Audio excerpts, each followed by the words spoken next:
Listen to the short story, Christmas Bus, by Oxford Reading University, Level B2. Part 1. The storm started as the bus left the city. At first, it was only soft snowflakes tapping on the windows. People were on their phones, listening to music, half asleep. It was the afternoon of December 24th.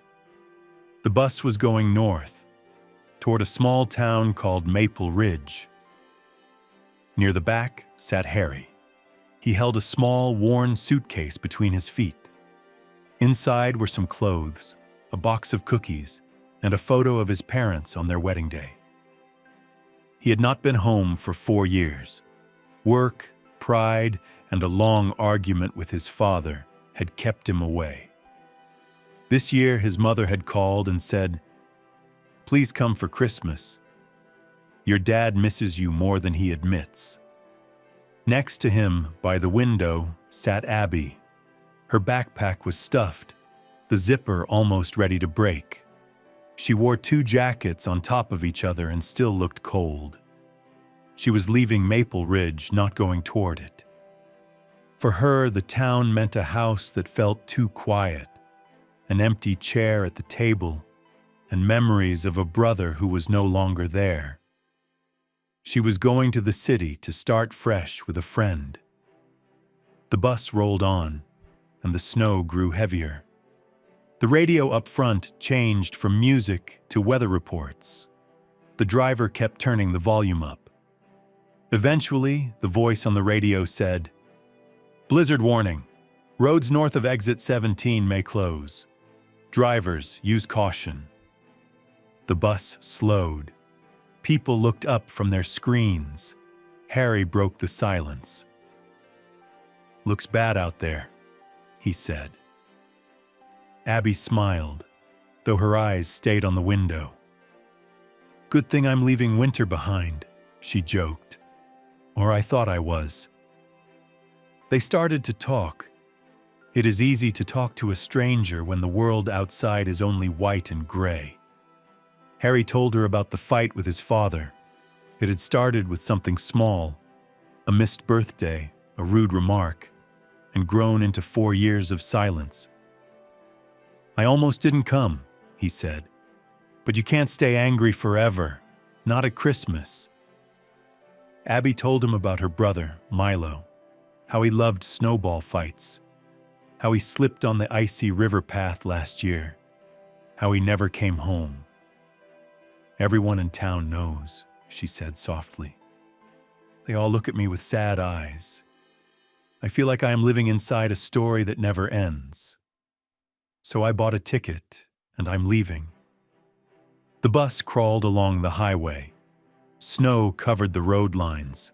The windows fogged up, and people drew little hearts and stars on the glass with their fingers. After another hour, the bus stopped completely. Through the front window, they could see flashing lights. A patrol car was blocking the road. The driver stood up and spoke. "Ladies and gentlemen, the road ahead is closed because of the storm. The company is sending a smaller vehicle from the next town. It has chains on the tires and can get through, but it only has 15 seats. There are 25 of you." A murmur rose in the bus. People looked at each other, counting. The driver continued, "The other bus will take some of you to Maple Ridge. The rest will stay here in the nearby motel until the storm passes, probably tomorrow afternoon.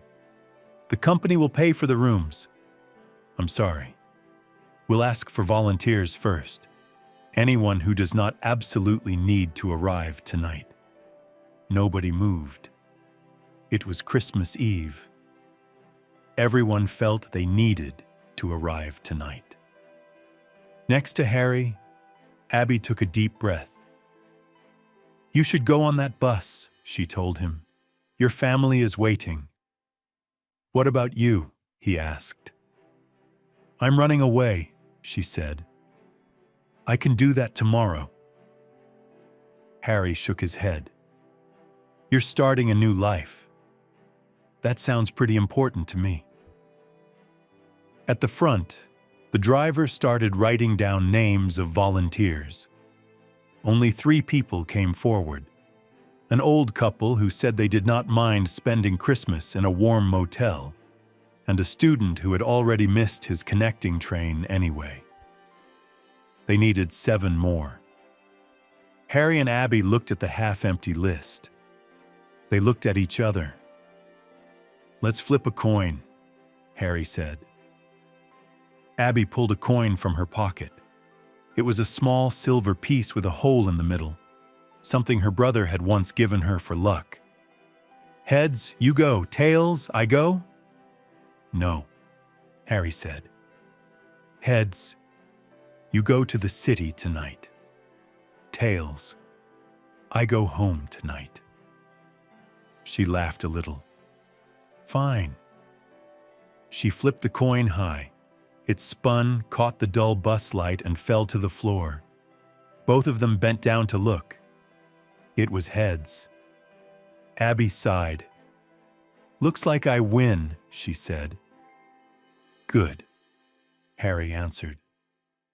"Go put your name on the list." She started to stand, but then stopped.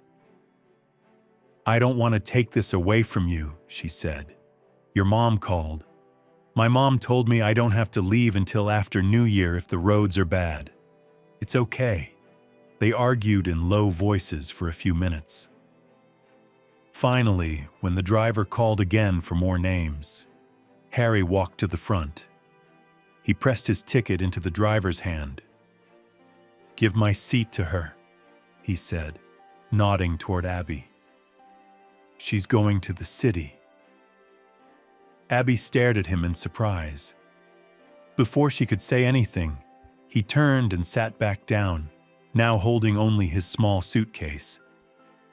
She walked up a moment later, ticket in hand. "Please give my place to him," she told the driver. "He needs to go home to his parents." The driver looked from one to the other and sighed. "Look," he said. "If you two can't decide, I'll just give the seats to someone else." Abby and Harry looked at each other. Snow beat against the windows. Somewhere, Christmas songs played on a radio. "Keep your ticket," Harry whispered. "You're brave enough to leave. Don't stop now." "And you," she said, "are brave enough to go back. Don't use that courage next week. Use it tonight." The driver cleared his throat. "We're leaving in 5 minutes." Stay with us for part 2. Support our free audiobooks. Hit the like button to help other English learners to see our videos. And now, listen to another English book